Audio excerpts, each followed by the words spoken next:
ಎಲ್ಲರಿಗೂ ನಮಸ್ಕಾರ. ನಾನು ಡಾಕ್ಟರ್ ಜಿನು ಆಂಟನಿ, ಕನಕ ನಿಸರ್ಗ ಮನೆ, ಕಾಗಿನೆಲೆ, ಹಾವೇರಿ.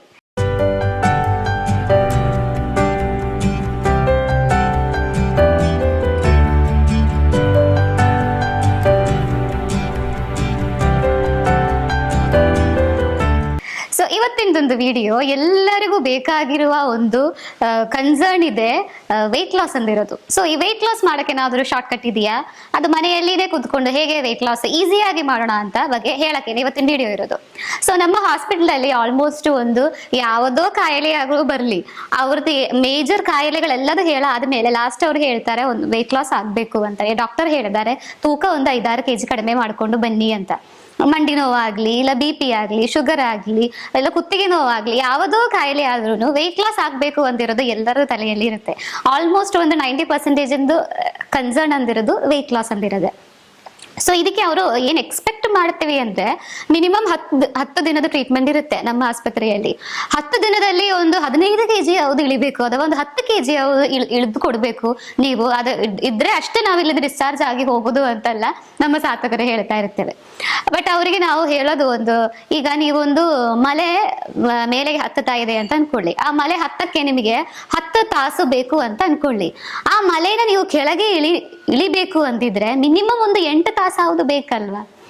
ಸೊ ನೀವು ಎಷ್ಟೋ ವರ್ಷದಿಂದ ನೀವು ಒಂದು 10 kg ಅಥವಾ 20 kg ನಿಮ್ಮ ಬಾಡಿಯಲ್ಲಿ ಹೆಚ್ಚಿಗೆ ಆಗಿದೆ ಅಂತ ಇರುತ್ತೆ. ಅದು ಬರೀ 10 ದಿನದಲ್ಲಿ ಇಳಿಯೋದು ಸಾಧ್ಯನೇ ಅಲ್ಲ. ಸೊ ಅದು ಫಸ್ಟ್ ಅವರಿಗೆ ನಾವು ಅರ್ಥ ಮಾಡಿಸ್ಕೊಡೋದು. ಮತ್ತೆ ಈ 10 kg ಅಲ್ಲಿ ಹೆಂಗಾದ್ರೂ ಮಾಡಿ ಇಳಿದ್ರೂ ಸರಿ ಆಗಲ್ಲ ಅಲ್ಲ. ಹೆಲ್ದಿ ಆಗಿ ವೆಯ್ಟ್ ಲಾಸ್ ಆಗ್ಬೇಕು. ಈಗ ಏನೋ ವೆಯ್ಟ್ ಲಾಸ್ ಅಂದಿರೋದು ಬರೀ ನೀರು ಕುಡಿದಿದ್ರು ವೆಯ್ಟ್ ಲಾಸ್ ಆಗುತ್ತೆ, ಜ್ಯೂಸ್ ಕುಡಿದಿದ್ರು ವೆಯ್ಟ್ ಲಾಸ್ ಆಗುತ್ತೆ, ಏನು ತಿನ್ನೋದೇ ಕುತ್ಕೊಂಡಿದ್ರು ವೆಯ್ಟ್ ಲಾಸ್ ಆಗುತ್ತೆ. ಬಟ್ ನೋಡಕ್ಕೆ ಹೆಂಗಿರುತ್ತೆ, ನಮಗೆ ಎಲ್ಲದು ನ್ಯೂಟ್ರಿಯನ್ಸ್ಗಳು ಹೋಗಿರುತ್ತೆ, ಫುಲ್ ಒಂದು ಸ್ಕೆಲಿಟನ್ ತರ ಆಗೋಗುತ್ತೆ, ಸ್ಕಿನ್ ಎಲ್ಲ ಲೂಸ್ ಆಗುತ್ತೆ. ಹೆಲ್ದಿ ವೆಯ್ಟ್ ಲಾಸ್ ಬೇಕು ಅಂದಿದ್ರೆ ವಾರದಲ್ಲಿ 1 kg, ಸೊ ಒಂದು ಮಂತ್ ಅಲ್ಲಿ 4 to 5 kgs. This is called as healthy weight loss. So ಇದು ಫಸ್ಟ್ ನಿಮಗೆ ಅರ್ಥ ಆಗಬೇಕು. ಇದು ಅರ್ಥ ಆಗಿದ ನಂತರ ವೆಯ್ಟ್ ಲಾಸ್ ಜರ್ನಿ ನೀವು ಸ್ಟಾರ್ಟ್ ಮಾಡಬೇಕು. ಸ್ಟಾರ್ಟ್ ಮಾಡುವಾಗ ನಿಮಗೊಂದು ಏಮ್ ಇರಬೇಕು, ನಾವು ಇಷ್ಟು kg, ನನಗೆ 10 kg ಅಥವಾ 20 kg ಇಲ್ಲ 5 kg, ಎಷ್ಟು kg, ಆ kg ಇಳಿಯುವವರೆಗೂ ನೀವು ಕಾನ್ಸ್ಟೆಂಟ್ ಆಗಿ ಕಮಿಟೆಡ್ ಆಗಿ ಆ ಡಯಟ್ ಅಲ್ಲಿ ಇರಬೇಕು. ಇದಕ್ಕೆ ಹೇಳೋದಿದೆ ಡಿಸಿಪ್ಲಿನ್ ಅಂತಿರೋದು. ಸೊ ವೆಯ್ಟ್ ಲಾಸ್ ನೀವು ನೋಡ್ತಾ ಇದೀಯ ಅಂದ್ರೆ ಡಿಸಿಪ್ಲಿನ್ ನಿಮಗೆ ಬೇಕೇ ಬೇಕು, ನಿಮಗೆ ಸೆಲ್ಫ್ ಮೋಟಿವೇಶನ್ ಬೇಕೇ ಬೇಕು. ಯಾವ್ದಾದ್ರೂ ಯಾರೋ ಒಬ್ರು ಬಾಡಿ ಶೇಮಿಂಗ್ ಮಾಡಿದೆ, ಇಲ್ಲ ನಾನು ವೆಯ್ಟ್ ಲಾಸ್ ಎಕ್ಸರ್ಸೈಸ್ ಮಾಡ್ತೀವಿ ಅಂತ ಸ್ಟಾರ್ಟ್ ಮಾಡಿ 1 ವಾರದ ನಂತರ ಇದೇ ನಮಗೆ ಆಗಲ್ಲ, ಏನ್ ಹೇಳಿದ್ರು ಹೇಳಿ ಅಂತಲ್ಲ, ಅಲ್ಲಿನೇ ನೀವು ಡಿಮೋಟಿವೇಟೆಡ್ ಆಗಿ ಹೋದ್ರೆ ಇದು ಯಾವುದು ವರ್ಕೌಟ್ ಆಗಲ್ಲ. ಸೊ ಡಿಸಿಪ್ಲಿನ್ ಅಂದಿರೋದು ಫಸ್ಟ್ ನಿಮಗೆ ಇರಬೇಕಾಗಿರೋದು. ಇದಿದ್ರೆ ಮತ್ತೆ ನಿಮಗೆ ಡಯಟ್ ಮಾಡಕ್ಕಂಥದ್ದು ಸಾಧ್ಯ.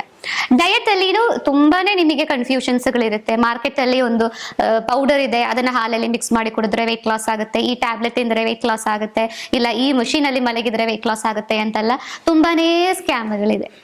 ಬಟ್ ಯಾವುದು ಜ್ಯೂಸ್ಗಳದ್ದು, ಟ್ಯಾಬ್ಲೆಟ್ಸ್ಗಳದ್ದು, ಶೇಕ್ಗಳದ್ದು ಹಿಂದ್ಗಡೆ ನೀವು ಹೋಗಬಾರದು.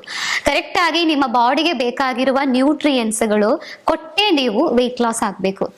ಊಟ ಮಾಡಿನೇ ನೀವು ವೆಯ್ಟ್ ಲಾಸ್ ಆಗ್ಬೇಕು.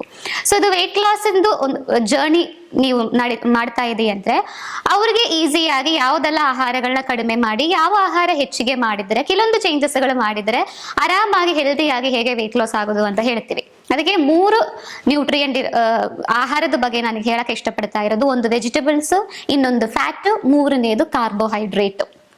ಇದರಲ್ಲಿ ವೆಜಿಟೇಬಲ್ಸ್ ಬಗ್ಗೆ ನೋಡುವ. ಈ ವೆಜಿಟೇಬಲ್ಸ್ ಇಂದು ಒಂದು ಅಡ್ವಾಂಟೇಜ್ ಏನಂತ ನೋಡಿದ್ರೆ, ನೀವೊಂದು 100 ಗ್ರಾಮ್ ತರಕಾರಿ ತಿಂದಿದೆ ಅಂತ ಅನ್ಕೊಳ್ಳಿ, ನಿಮ್ಗೆ ಬರೀ 20-30 ಕ್ಯಾಲೋರಿ ಅಷ್ಟೇ ಬರೋದು. ಸೇಮ್ ಟೈಮ್ ನೀವು 100 ಗ್ರಾಮ್ ಕಾರ್ಬೋಹೈಡ್ರೇಟ್ ತಿಂದಿದೆ ಅಥವಾ ಧಾನ್ಯಗಳು ತಿಂದಿದೆ ಅಂತ ಅನ್ಕೊಳ್ಳಿ, 400-600 ಕ್ಯಾಲೋರಿ ನಿಮ್ಮ ಬಾಡಿಗೆ ಬರುತ್ತೆ.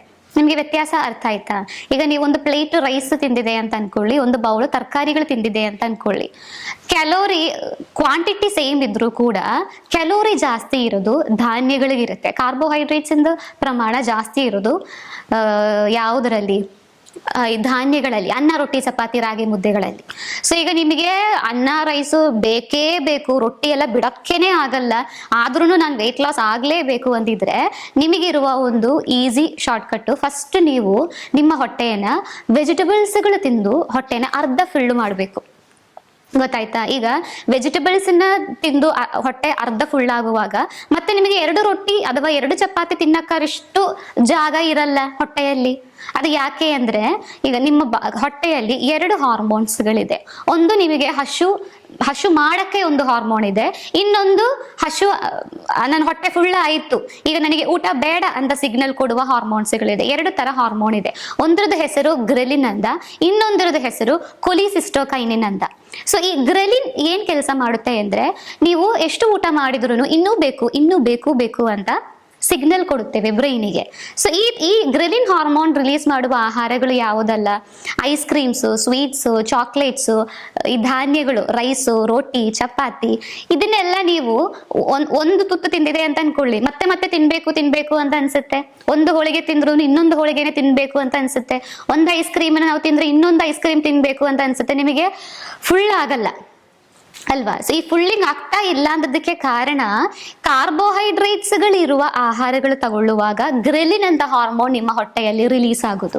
ಅದು ಇನ್ನೂ ಬೇಕು ಅಂತ ಸಿಗ್ನಲ್ ಬ್ರೈನಿಗೆ ಕೊಡೋದು. ಸೇಮ್ ಟೈಮ್ ನೀವು ಫ್ಯಾಟ್ ತಿಂದಿದೆ ಅಂತ ಅನ್ಕೊಳ್ಳಿ, ಈ ಫ್ಯಾಟ್ ಅಥವಾ ವೆಜಿಟೇಬಲ್ಸ್ ತಗೊಳ್ಳುವಾಗ ಕೊಲಿಸಿಸ್ಟೋಕೈನಿನ್ ಅಂತ ಹಾರ್ಮೋನ್ ರಿಲೀಸ್ ಆಗೋದು. ಇದು ನ್ಯೂಟ್ರಿಯೆಂಟ್ಸ್ ಗಳದ್ದು ಡಿಫರೆನ್ಸ್. ಅಲ್ಲಿ ಕಾರ್ಬೋಹೈಡ್ರೇಟ್ಸ್ ಗೆ ಗ್ರೆಲಿನ್ ಆದ್ರೆ ಫ್ಯಾಟ್ ಗೆ ಕೊಲಿಸಿಸ್ಟೋಕೈನಿನ್. ಸೊ ಕೊಲಿಸಿಸ್ಟೋಕೈನಿನ್ ಏನ್ ಸಿಗ್ನಲ್ ಕೊಡುತ್ತೀವಿ ಬ್ರೈನಿಗೆ? ಹೊಟ್ಟೆ ಫುಲ್ ಆಯ್ತು, ಸಾಕು, ಇನ್ನು ನನಗೆ ಬೇಡ, ಹಶು ಹೋಗಿದೆ ಅಂತ ಸಿಗ್ನಲ್ ಕೊಡುತ್ತೇವೆ ಕೊಲಿಸಿಸ್ಟೋಕೈನಿನ್. ನೀವೀಗ ಸೂಪ್ ಅಲ್ಲಿ ಸ್ವಲ್ಪ ತುಪ್ಪ ಹಾಕಿ ತಿಂದಿದೆ ಅಂತ ಅನ್ಕೊಳ್ಳಿ, ನೀವು ಈಗ ನಮ್ಮ ಸಾಧಕರು ಹೇಳೋದೇ, ಅವ್ರು ಇಷ್ಟು ಬೌಳು ಸೂಪ್ ಕೊಡ್ತಾರೆ, ನಮ್ಗೆ ಇಷ್ಟು ಕುಡಿಯುವಾಗ್ಲಾನೆ ಹೊಟ್ಟೆ ಫುಲ್ ಆಗತ್ತಂತ. ಅದು ಯಾಕೆ ಫುಲ್ ಆಗೋದು? ಆ ಸೂಪ್ ಅಲ್ಲಿ ನಾವು ಏನ್ ಆಡ್ ಮಾಡಿ ಕೊಡೋದು? ಖಾಲಿ ಸೂಪ್ ಕುಡಿದ್ರೆ ಅವ್ರಿಗೆ ಈ ಹೊಟ್ಟೆ ತುಂಬಿದೆ ಅಂತ ಅನ್ಸಲ್ಲ. ಒಂದು ಬೌಲ್ ಅಲ್ಲ, ಅವರಿಂದ 2 ಬೌಲ್ ಕೊಟ್ರು ಸೂಪ್ ಕುಡಿತಾರೆ. ಸೇಮ್ ಟೈಮ್ ನಾವು ನಮ್ಮ ಆಸ್ಪತ್ರೆಯಲ್ಲಿ ಮಾಡುವ ಸೂಪ್ ಅಲ್ಲಿ ಕೋಕೋನಟ್ ಮಿಲ್ಕ್ ಹಾಕ್ತಿವಿ, ತುಪ್ಪನೂ ಹಾಕ್ತಿವಿ. ಈ ಕೋಕೋನಟ್ ಮಿಲ್ಕ್ ಅಂದಿರೋದು ಫ್ಯಾಟ್, ತುಪ್ಪ ಅಂದಿರೋದು ಫ್ಯಾಟ್. ಸೊ ಈ ಫ್ಯಾಟ್ ನ ನಿಮ್ಮ ತಗೊಳ್ಳುವಾಗ ಬಾಡಿಗೆ ಏನ್ ರಿಲೀಸ್ ಆಗೋದು?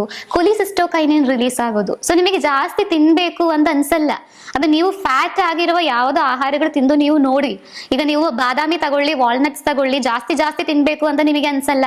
ಸೇಮ್ ಟೈಮ್ ಗೋಡಂಬಿ ತಿಂದ್ರೆ ಜಾಸ್ತಿ ಬೇಕು ಅಂತ ಅನ್ಸುತ್ತೆ. ಯಾಕೆಂದ್ರೆ ಗೋಡಂಬಿಯಲ್ಲಿ ಕಾರ್ಬೋಹೈಡ್ರೇಟ್ ಜಾಸ್ತಿ ಇರೋದು, ಬಾದಾಮಿಯಲ್ಲಿ, ವಾಲ್ನಟ್ ಅಲ್ಲಿ ಫ್ಯಾಟ್ ಜಾಸ್ತಿ ಇರೋದು. ಸೊ ಈ ವ್ಯತ್ಯಾಸ ನಿಮಗೆ ಅರ್ಥ ಆಗ್ಬೇಕು. ಅರ್ಥ ಆಯ್ತಾ? ವೆಯ್ಟ್ ಲಾಸ್ ಬೇಕು ಅಂದಿರೋರು ಫಸ್ಟ್ ಅವರು ತಲೆಗೆ ಹೋಗ್ಬೇಕು ಕಾರ್ಬೋಹೈಡ್ರೇಟ್ ನ ಕಡಿಮೆ ಮಾಡಬೇಕು. ಅನ್ನ, ರೊಟ್ಟಿ, ಚಪಾತಿ, ರಾಗಿ, ಸಿರಿಧಾನ್ಯ, ಓಟ್ಸ್, ಇದು ಎಲ್ಲ ಧಾನ್ಯಗಳಲ್ಲಿನೂ 70 to 77% ಇರೋದು ಕಾರ್ಬೋಹೈಡ್ರೇಟ್ಸ್ ಗಳಿದೆ. ಸೊ ಇದನ್ನ ನೀವು ಫಸ್ಟ್ ತಗೊಳ್ಳೋದು ಬಿಟ್ಟು ಲಾಸ್ಟ್ಗೆ ಇಟ್ಕೊಳ್ಳಿ. ಈಗ ತಿನ್ಲೇಬೇಕು ಅಂದಿರುತ್ತಲ್ಲ ನಿಮಗೆಲ್ಲರಿಗೂ, ಅದನ್ನ ಲಾಸ್ಟ್ ಇಟ್ಕೊಳ್ಳಿ. ಫಸ್ಟ್ ನೀವು ತರಕಾರಿಗಳು ತಿಂದು ಹೊಟ್ಟೆ ಫುಲ್ ಮಾಡಿ, ಒಂದು ಬೌಲ್ ಸ್ಯಾಲಡ್ ಅಥವಾ ಒಂದು ಬೌಲ್ ಬೇಯಿಸಿರೋ ತರಕಾರಿ ಪಲ್ಯ ಅಥವಾ ಒಂದು ಬೌಲ್ ತರಕಾರಿ ಸೂಪು, ಇದನ್ನ ನೀವು ಫಸ್ಟ್ ತಗೊಳ್ಳಿ. ಸೊ ಕೊಲಿಸಿಸ್ಟೋಕೈನಿನ್ ರಿಲೀಸ್ ಆಗಿ ಹೊಟ್ಟೆ ಅರ್ಧ ಫಿಲ್ ಆಗಿದೆ ಅಂತ ಸಿಗ್ನಲ್ ಹೋಗುತ್ತೆ. ಇನ್ನು ಎರಡನೇದು ಏನ್ ತಿನ್ಬೇಕು ಅಂತ ನಾನು ಹೇಳೋದು, ವೆಜಿಟೇಬಲ್ ಆಯ್ತಾ, ಎರಡನೇದು ಫ್ಯಾಟ್. ಸೊ ಈ ಫ್ಯಾಟ್ ಅನ್ನ ನಿಮಗೆ ಹೇಗೆ ಎಲ್ಲ ಇನ್ಕ್ಲೂಡ್ ಮಾಡ್ಬೋದು? ನಟ್ಸ್ ಫಾರ್ಮ್ ಅಲ್ಲಿ ಆಡ್ ಮಾಡ್ಬೋದು. ಈಗ ನಾನ್ ವೆಜ್ ತಗೋತೀವಿ ಅಂದ್ರೆ ಒಂದು ಬೌಲು ಬೇಯಿಸಿರೋದು ಚಿಕನ್ ಅಥವಾ ಫಿಶ್, ಸ್ಟೀಮ್ಡ್ ಮಟನ್, ಆ ತರ ಆಡ್ ಮಾಡ್ಬೋದು. ವೆಜಿಟೇರಿಯನ್ಸ್ಗಳ ಆದ್ರೆ ಪನ್ನೀರು ಅಥವಾ ಮೊಸರು, ಈಗ ಎಗ್ ಆಮ್ಲೆಟ್ ಮೇಲೆ ಚೀಸ್ ಹಾಕೊಂಡು ನಿಮಗೆ ತಗೋಬಹುದು, ಅಥವಾ ಕರ್ಡ್ ತಗೋಬಹುದು. ಸೊ ಇದೆಲ್ಲ ನಿಮಗೆ ಫ್ಯಾಟ್ ಅಂತ ಬೇಸಿಸ್ ಅಲ್ಲಿ ನಿಮಗೆ ಸೆಕೆಂಡ್ ಪೋರ್ಷನ್ ಅಂದಿರೋದು ಫ್ಯಾಟ್ ಇರಬೇಕು. ಸೊ ಈಗ ನಾವು ಹೇಳಿದ್ರಲ್ಲ ಒಂದು ಎಗ್ ಆಮ್ಲೆಟ್ ಮೇಲೆ ಚೀಸ್ ಹಾಕಿ ಅಂತ, ಅದು ಒಂದೇ ಎಗ್ ಆಮ್ಲೆಟ್ ಅಲ್ಲಿ ನಿಮ್ ಹೊಟ್ಟೆ ಫುಲ್ ಆಗುತ್ತೆ. ಮತ್ತೆ ನಿಮಗೆ ಕಾರ್ಬ್ಸ್ ತಿನ್ಬೇಕು ಅಂತ ನಿಮಗೆ ಅನ್ಸೋದೇ ಇಲ್ಲ. ಇದು ಕಾರ್ಬ್ಸ್ ಅಂದಿರೋದು ನೆಕ್ಸ್ಟ್ ಬರ್ತಾನೆ ಇರೋದು. ಫಸ್ಟ್ ನಾವು ಹೇಳಿರೋದು ವೆಜಿಟೇಬಲ್ ಅರ್ಧ ಹೊಟ್ಟೆ ಫುಲ್ ಆಯ್ತು. ಎರಡನೇದು ನೀವು ಫ್ಯಾಟ್ ಗೆ ಹೋಗಿದ್ರಿ. ಫ್ಯಾಟ್ ಅಂದಿರೋದು ಹೆಲ್ದಿ ಫ್ಯಾಟ್, ಗುಡ್ ಫ್ಯಾಟ್ ನಾವು ಹೇಳೋದು. ಈ ಗುಡ್ ಫ್ಯಾಟ್ ಅಂತ ಇರೋದು ನಟ್ಸು, ಕರ್ಡ್ ಅಥವಾ ಮೊಸರು, ಆಮೇಲೆ ಎಗ್ಗು, ನಾನ್ ವೆಜ್ಗಳು, ಪನ್ನೀರು, ಈ ತರ ಒಳ್ಳೆ ಫ್ಯಾಟ್ ನ ನೀವು ಇನ್ನೊಂದು ಪೋರ್ಷನ್ ನೀವು ಆಡ್ ಮಾಡಬೇಕು. ಮೂರನೇದು ನಿಮಗೆ ಬೇಕೇ ಬೇಕು ಅಂದಿರುವ ಕಾರ್ಬೋಹೈಡ್ರೇಟ್ಸ್ಗಳು. ಅದು ಇಡ್ಲಿ ಆಗ್ಬೋದು, ರೋಟಿ ಆಗ್ಬೋದು, ಉಪ್ಪಿಟ್ಟು ಆಗ್ಬೋದು, ಇಲ್ಲ ಚಪಾತಿ ಆಗ್ಬೋದು, ಇಲ್ಲ ರಾಗಿ ಮುದ್ದೆ ಆಗ್ಬೋದು, ಇಲ್ಲ ಸಿರಿಧಾನ್ಯ ಗಂಜಿ ಆಗ್ಬೋದು. ಅದು ಯಾವುದೋ ನಿಮಗೆ ಆಹಾರದಿಂದ ನಿಮಗೆ ಬಿಡಕ್ಕೇನೆ ಆಗಲ್ಲ ಅಂತಿದೆಯೋ ಒಂದು ಕಾರ್ಬೋಹೈಡ್ರೇಟ್ ಇರುತ್ತಲ್ಲ, ಅದನ್ನ ನೀವು ಮೂರನೇದು ಇಟ್ಕೊಳ್ಳಿ. ಅದು ನಿಮಗೆ ಒಂದು ಅರ್ಧ ತಗೊಳ್ಳುವಾಗಲೇ ನಿಮಗೆ ಹೊಟ್ಟೆ ಫುಲ್ ಆಗಿದೆ ಅಂತ ಅನ್ಸುತ್ತೆ. ಸೊ ಈ ತರದ ಬಗ್ಗೆ ನ್ಯೂಟ್ರಿಯೆಂಟ್ಸ್ಗಳ ಬಗ್ಗೆ ನಿಮಗೆ ಒಂದು ಐಡಿಯಾ ಇದ್ರೆ ವೆಯ್ಟ್ ಲಾಸ್ ಅಂದಿರೋದು ನಿಮಗೆ ಸಾಧ್ಯ. ಇಂಪಾಸಿಬಲ್ ಅಂತದ್ದು ಏನೂ ಇಲ್ಲ. ಕೆಲವರಿಗೆ ಥೈರಾಯ್ಡ್ ಇರುವಾಗ ಇಲ್ಲ ಕೆಲವರಿಗೆ PCOD ಇರುವಾಗೆಲ್ಲ ವೆಯ್ಟ್ ಲಾಸ್ ಆಗೋದು ತುಂಬಾ ಕಷ್ಟ. ಎಷ್ಟು ಡಯಟ್ ಮಾಡಿದ್ರು ಎಷ್ಟು ವ್ಯಾಯಾಮ ಮಾಡಿದ್ರು ಅವರು ವೆಯ್ಟ್ ಲಾಸ್ ಆಗೋದೇ ಇಲ್ಲ. ಸೊ ಹಂಗಿರುವ ಸಾಧಕರ ಹತ್ರ ನಾನು ಹೇಳೋದು, ನೀವು ಎಷ್ಟು ತಿಂತಾ ಇದೆ ಅಂತಿರೋದಲ್ಲ ಇಂಪಾರ್ಟೆಂಟು, ಏನ್ ತಿಂತಾ ಇರೋದು ಅಂತ ಇಂಪಾರ್ಟೆಂಟು. ನೀವು 2 ಚಪಾತಿ ತಗೊಳ್ಳಿ, 1 ಚಪಾತಿ ತಗೊಳ್ಳಿ, ಕಾರ್ಬೋಹೈಡ್ರೇಟೇ ನೀವು ತಿಂತಾ ಇರೋದು. ಸೊ ನೀವು ಏನ್ ವೆಯ್ಟ್ ಲಾಸ್ ಆಗಲ್ಲ. ಸೊ ಈ ಒಂದು ಪಾಯಿಂಟ್ಸ್ಗಳು ನಿಮ್ಮ ತಲೆಯಲ್ಲಿ ಇದ್ರೆ, ಜೊತೆಗೆ ಎಕ್ಸಸೈಸಸ್ ಕಂಪೈನ್ ಮಾಡಿದ್ರೆ ನಿಮಗೆ ವೆಯ್ಟ್ ಲಾಸ್ ಅನ್ನೋದು ಆಗೋದು ಸಾಧ್ಯ. ಇದೆಲ್ಲ ಏನು ಮಾಡಿದ್ರು ನಿಮಗೆ ವೆಯ್ಟ್ ಲಾಸ್ ಆಗ್ತಾ ಇಲ್ಲ ಅಂದ್ರೆ ಕನಕ ನಿಸರ್ಗ ಮನೆಗೆ ಬನ್ನಿ. ನಿಮ್ಗೆ ಏನ್ ರೀಸನ್ ಅಂತ ನಾವು ಕಂಡಿಡಿದು ಕರೆಕ್ಟ್ ವೆಯ್ಟ್ ಲಾಸ್ ಆಗೋ ತರ ಡಯಟ್ ಪ್ಲಾನ್ಸ್ಗಳು ನಾವು ಹಾಕೊಡ್ತೀವಿ. ಇಲ್ಲಿ ಜೊತೆದಲ್ಲಿ ಮಸಾಜಸ್ಗಳು ಇರುತ್ತೆ, ಆಯಿಲ್ ಮಸಾಜ್, ವೈಬ್ರೋ ಮಸಾಜ್, ತ್ರಿಫಲ ಮಸಾಜಸ್ಗಳಂದ್ರೆ ವೆರೈಟಿ ಮಸಾಜಸ್ಗಳು ಇರುತ್ತೆ. ವೆಯ್ಟ್ ಲಾಸ್ಗಳಿಗೆಲ್ಲ ವ್ಯಾಯಾಮಗಳಿರುತ್ತೆ. ಇಲ್ಲಿ ಡಿಸಿಪ್ಲಿನ್ ನಿಮಗೆ ಇಲ್ಲಿನೇ ನಾವು ಹೇಳ್ಕೊಡ್ತೀವಿ. ಸೊ ಈ ವಿಡಿಯೋ ಇಷ್ಟವಾದಲ್ಲಿ ಇನ್ನೊಬ್ಬರಿಗೆ ಶೇರ್ ಮಾಡಿ. ಅಡ್ಮಿಷನ್ಸ್ಗಳು ಬೇಕಾಗಿರೋರು ಕೆಳಗೆ ಬರ್ತಾ ಇರುವ ನಂಬರ್ಗೆ ಕರೆ ಮಾಡಿ ಅಂತ ಹೇಳುತ್ತಾ ಧನ್ಯವಾದಗಳು.